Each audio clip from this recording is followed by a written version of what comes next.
Do you consider yourself to be one of the torchbearers in the growing world of female professionals? Do you believe that there are some barriers to your professional journey because you are a woman? Being assertive can knock many of those obstacles to one side where they belong. Stay tuned as we unpack how to use assertiveness to power through your career path.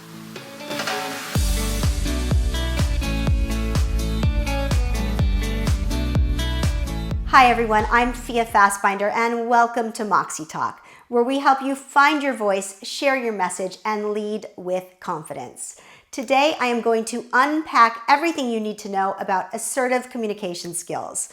But before I do that, if you are watching me on YouTube, please make sure to hit that alert button so you get notified every time I put out a new video. And if you value this video, please make sure to like it, share it with colleagues, and share it with friends. And if you haven't subscribed to our channel, make sure to do that too. All right, here we go. The professional workplace is now more gender diverse than it has ever been before.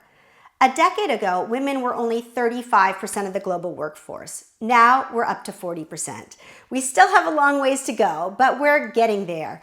Women are showing their worth and companies finally are sitting up and paying attention.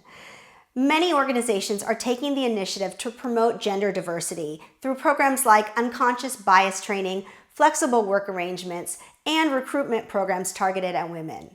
Why are they doing this? They've caught on that a variety of backgrounds, including gender, is good for the bottom line and the workplace culture. Think about it. If you owned a company, why would you only want half of the world's experts working for you?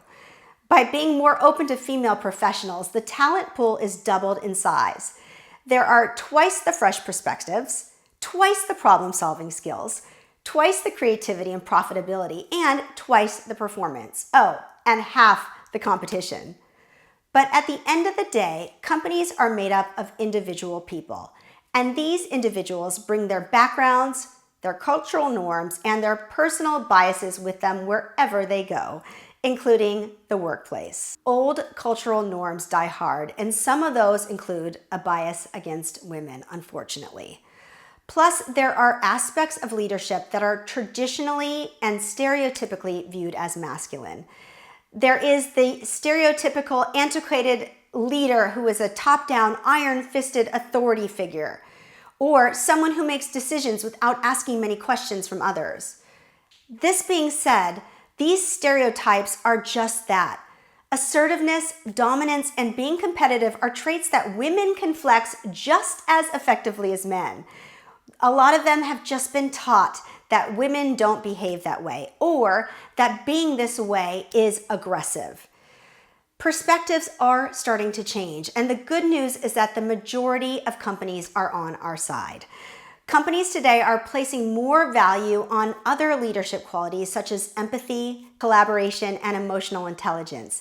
And the data has proven that the worth of these skills make companies financially so much stronger, and these are skills that women score higher on.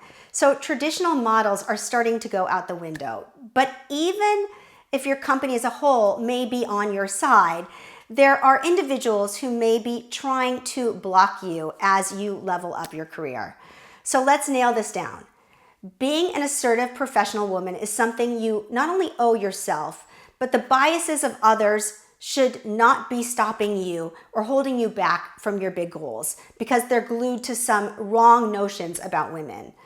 Whether an archer paints an arrow pink or blue, it's still going to fly the distance. You deserve to reach your goals as much as anyone else.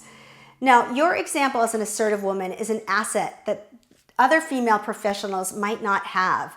And hopefully, if they see you exerting assertive communication, you'll set an example that they can do this too. When is assertiveness actually being aggressive? So is there ever a time when resistance against you could be justified? Yes, and that's where we need to discuss the difference between assertiveness and aggressiveness. Now, let's be clear. The line between assertiveness and aggressiveness is a thin one. Sometimes one is mistaken for the other. So how can you tell the difference? It comes down to this. Assertiveness enables you to effectively stand up for your own needs, wants, and rights and communicate those straightforwardly. So does aggressiveness. But assertiveness does not dismiss the needs, wants, and rights of others. The assertive person's attitude is, it's you and me. With aggressiveness, it's you or me.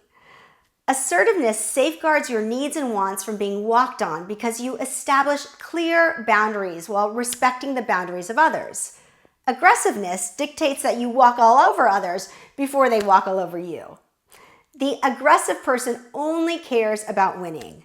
The assertive person wants as many people to win as possible. Get the difference? For example, you're at work and as soon as you check out for the day, you'll be on vacation. Your boss plops a huge pile of work down on your desk and says, hey, this better be done before you go on vacation. That's aggressiveness. You look at your boss in the eye and say that the work will get done, but only after you get back from vacation. That's assertiveness. You stood up for your wants and needs, but you didn't do it at the expense of your boss. Aggressiveness will be taken the wrong way, as it should be. Let's talk about some other principles about being assertive. Number 1, let others do their own behavior. If you work with people who think that women have their place, they might try to make you feel ashamed for rocking the boat or upsetting the status quo, basically asking you to own their ideas and their behavior. As long as you're being respectful and not violating the rights of others, you have every right to be assertive. Own your behavior and let others do the same. Number 2, value yourself and your rights. Regardless of what others think of you, you're showing up and using your time and your talent to better the company. You're contributing. You're worth a lot. And so are your wants and needs. Number 3, voice your needs and wants confidently. Do you tend to sit back and wait for others to notice your need?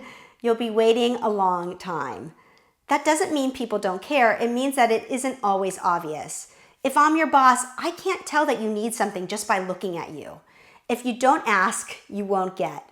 So don't hint, don't bait, be specific and be vocal. And don't be apologetic as if having a need were a crime. You're a contributor, so be confident about saying, hey, I need this. But what if you don't get what you want or need? That's not the signal to become aggressive. Frustration or even desperation could push you in that direction, especially if your request was an important one. Part of being assertive is using emotional intelligence and resilience. The ability to manage your emotions will empower you to put on the brakes when you're tempted to get aggressive. Instead of seeing your request as a lost cause, try asking again later. You might have to play the long game, but patient, assertive persistiveness usually pays off. Number 4, express yourself positively. You can do this if you're addressing a negative issue. Just tilt the focus to the positive aspect of a possible solution instead of harping on how bad the negative issue is. Moving forward is always a positive angle. This will cement your reputation as someone who wants to make things better instead of making them worse. Number 5, learn to say no. You might be the most talented and organized person in your company, but even you have limits on your bandwidth. You will eventually come up against that edge of your time and your talent if you're always saying yes. Saying no isn't easy, especially if you're used to saying yes all the time. But if you don't learn to say no, you'll sabotage the quality as a whole. So it's better to defend your time and energy and do good work within your limitations instead of taking on everything and delivering well on nothing. But this is one of the easiest areas for your assertiveness to come off as aggressiveness. When telling people, no, I can't, let them down firmly but gently. Angle for a different solution that is within your capability. Or tell them, no, I can't right now, but let's talk about getting this done at a later date. Let them know that you're only saying no to the task and not the person.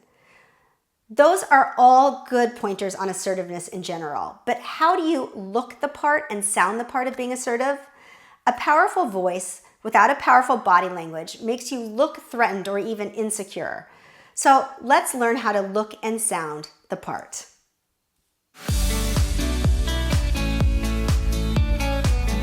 Congratulations!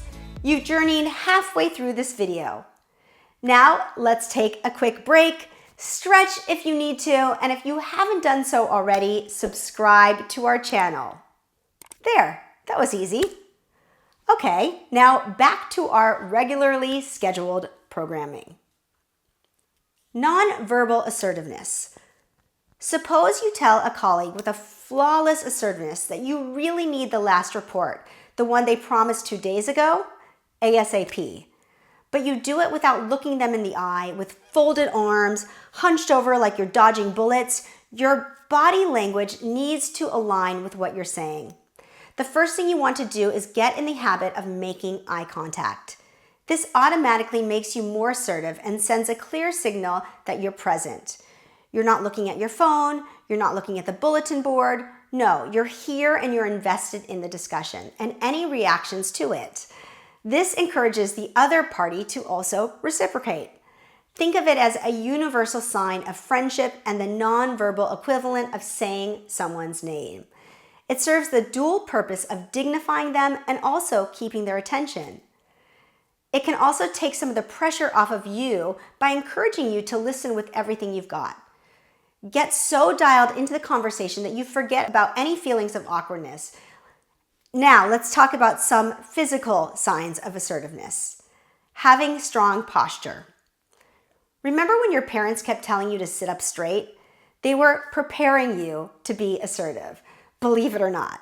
Sitting or standing, having your shoulders back and your spine straight is an easy way of achieving this and pretending that there is a ceiling 1 inch just above your head and you're trying to touch it.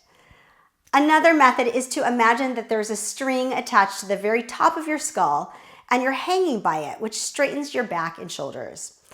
Adopting an assertive posture will go a long way towards making you feel as assertive as you look.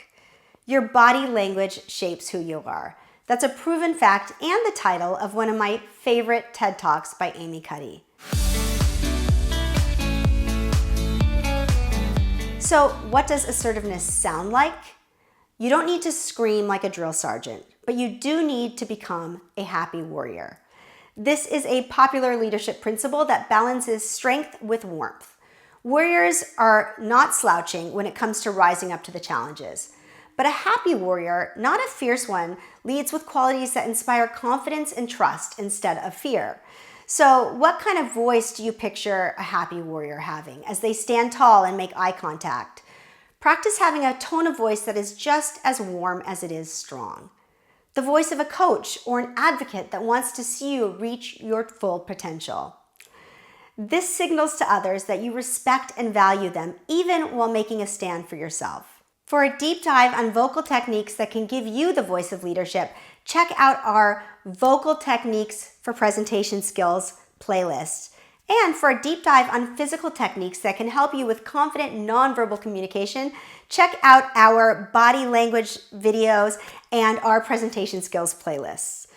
Also, see my breathwork video, which is linked in this video's description. All right, that's the end of our video on assertive communication skills for women.